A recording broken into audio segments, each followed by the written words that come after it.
নমস্কাৰ। অসমৰ ইতিহাসৰ 16 নম্বৰ খণ্ডৰ আজি প্ৰথম প্ৰশ্নটো হৈছে অসম আন্দোলনৰ প্ৰথমগৰাকী শ্বহীদ কোন আছিল? ইয়াতে 4টা অপশ্যন দিয়া আছে।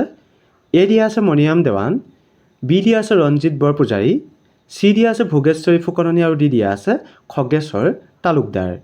এই 4গৰাকীৰ ভিতৰত শুদ্ধ উত্তৰ কোনটো হ'ব? ইয়াত শুদ্ধ উত্তৰটো হ'ব অপশ্যন ডি খগেশ্বৰ তালুকদাৰ। অসম আন্দোলনৰ প্ৰথমগৰাকী শ্বহীদ খগেশ্বৰ তালুকদাৰ আছিল। কাৰ সভাপতিত্বত অসম ছাত্ৰ সন্মিলনৰ প্ৰথমখন অধিৱেশন অনুষ্ঠিত কৰা হৈছিল? ইয়াত 4টা অপশ্যন দিয়া আছে। এ দিয়া আছে আনন্দৰাম বৰুৱা, বি দিয়া আছে লক্ষ্মীনাথ বেজবৰুৱা, চি দিয়া আছে বিষ্ণুপ্ৰসাদ ৰাভা আৰু ডি দিয়া আছে গোপীনাথ বৰদলৈ। এই 4গৰাকীৰ ভিতৰত শুদ্ধ উত্তৰ কোনটো হ'ব? ইয়াত শুদ্ধ উত্তৰটো হ'ব অপশ্যন বি লক্ষ্মীনাথ বেজবৰুৱা। লক্ষ্মীনাথ বেজবৰুৱাৰ সভাপতিত্বত অসম ছাত্ৰ সন্মিলনৰ প্ৰথমখন অধিৱেশন অনুষ্ঠিত কৰা হৈছিল।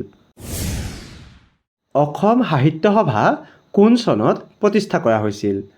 ইয়াতে 4টা অপশ্যন দিয়া আছে। এ দিয়া আছে 1917 চনত, বি দিয়া আছে 1921, চি দিয়া আছে 1932 আৰু ডি দিয়া আছে 1945 চনত। এই 4টাৰ ভিতৰত শুদ্ধ উত্তৰ কোনটো হ'ব? ইয়াৰ শুদ্ধ উত্তৰটো হ'ব অপশ্যন এ 1917 চনত। অসম সাহিত্য সভা 1917 চনত প্ৰতিষ্ঠা কৰা হৈছিল। অসম সাহিত্য সভাৰ প্ৰথমখন অধিৱেশন কোন ঠাইত অনুষ্ঠিত কৰা হৈছিল? ইয়াতে 4টা অপশ্যন দিয়া আছে। এ দিয়া আছে যোৰহাট, বি দিয়া আছে শিৱসাগৰ, চি দিয়া আছে গুৱাহাটী আৰু ডি দিয়া আছে মৰিগাঁও। এই 4টাৰ ভিতৰত শুদ্ধ উত্তৰ কোনটো হ'ব? ইয়াতে শুদ্ধ উত্তৰটো হ'ব অপশ্যন বি শিৱসাগৰ। অসম সাহিত্য সভাৰ প্ৰথমখন অধিৱেশন শিৱসাগৰত অনুষ্ঠিত কৰা হৈছিল। ভাৰতৰ কোনটো স্বাধীনতা আন্দোলনৰ সময়ত মহাত্মা গান্ধীয়ে অসম ভ্ৰমণ কৰিছিল? ইয়াতে 4টা অপশ্যন দিয়া আছে। এ দিয়া আছে ভাৰত ত্যাগ, বি দিয়া আছে অসহযোগ আন্দোলন, চি দিয়া আছে আইন অমান্য আৰু ডি দিয়া আছে চিপাহী বিদ্ৰোহ। এই 4টাৰ ভিতৰত শুদ্ধ উত্তৰ কোনটো হ'ব? ইয়াৰ শুদ্ধ উত্তৰটো হ'ব অপশ্যন বি অসহযোগ আন্দোলন। ভাৰতৰ অসহযোগ আন্দোলনৰ সময়ত মহাত্মা গান্ধীয়ে অসম ভ্ৰমণ কৰিছিল। মহামানৱ মহাত্মা গান্ধীয়ে কোন চনত প্ৰথমবাৰৰ বাবে অসম ভ্ৰমণ কৰিছিল? ইয়াতে 4টা অপশ্যন দিয়া আছে। এ দিয়া আছে 1921 চনত, বি দিয়া আছে 1925, চি দিয়া আছে 1931 আৰু ডি দিয়া আছে 1935 চনত। এই 4টাৰ ভিতৰত শুদ্ধ উত্তৰ কোনটো হ'ব? ইয়াতে শুদ্ধ উত্তৰটো হ'ব অপশ্যন এ 1921 চনত। মহাত্মা গান্ধীয়ে 1921 চনত প্ৰথমবাৰৰ বাবে অসম ভ্ৰমণ কৰিছিল।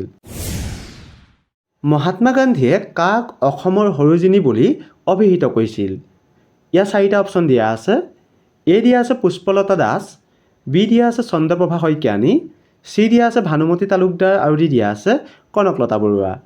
এই 4গৰাকীৰ ভিতৰত শুদ্ধ উত্তৰ কোনটো হ'ব? ইয়াত শুদ্ধ উত্তৰটো হ'ব অপশ্যন চি ভানুমতী তালুকদাৰ। মহাত্মা গান্ধীয়ে ভানুমতী তালুকদাৰক অসমৰ সৰোজিনী বুলি অভিহিত কৰিছিল। পথৰুঘাটৰ ৰণ কেতিয়া সংঘটিত হৈছিল? ইয়াত 4টা অপশ্যন দিয়া আছে। এ দিয়া আছে 1881 চনত, বি দিয়া আছে 1894 চনত, চি দিয়া আছে 1913 আৰু ডি দিয়া আছে 1921 চনত। এই 4টাৰ ভিতৰত শুদ্ধ উত্তৰ কোনটো হ'ব? ইয়াত শুদ্ধ উত্তৰটো হ'ব অপশ্যন বি 1894 চনত। পথৰুঘাটৰ ৰণ 1894 চনত সংঘটিত হৈছিল।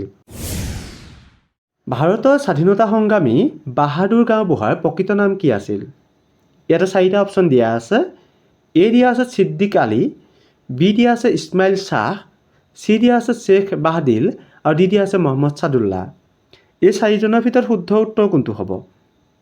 ইয়াৰ শুদ্ধ উত্তৰটো হ'ব অপশ্যন চি শ্বেখ বাহদিল। ভাৰতৰ স্বাধীনতা সংগ্ৰামী বাহাদুৰ গাঁওবুঢ়াৰ প্ৰকৃত নাম আছিল শ্বেখ বাহদিল। জয়ৰাম দাস দৌলতৰামে গোপীনাথ বৰদলৈক কি উপাধিৰে বিভূষিত কৰিছিল? ইয়াতে 4টা অপশ্যন দিয়া আছে। এ দিয়া আছে লোকপ্ৰিয়, বি দিয়া আছে লোকনায়ক, চি দিয়া আছে লৌহ মানৱ আৰু ডি দিয়া আছে লোকমানৱ। এই 4টা অপশ্যনৰ ভিতৰত শুদ্ধ উত্তৰ কোনটো হ'ব? ইয়াত শুদ্ধ উত্তৰটো হ'ব অপশ্যন এ লোকপ্ৰিয়। জয়ৰাম দাস দৌলতৰামে গোপীনাথ বৰদলৈক লোকপ্ৰিয় উপাধিৰে বিভূষিত কৰিছিল।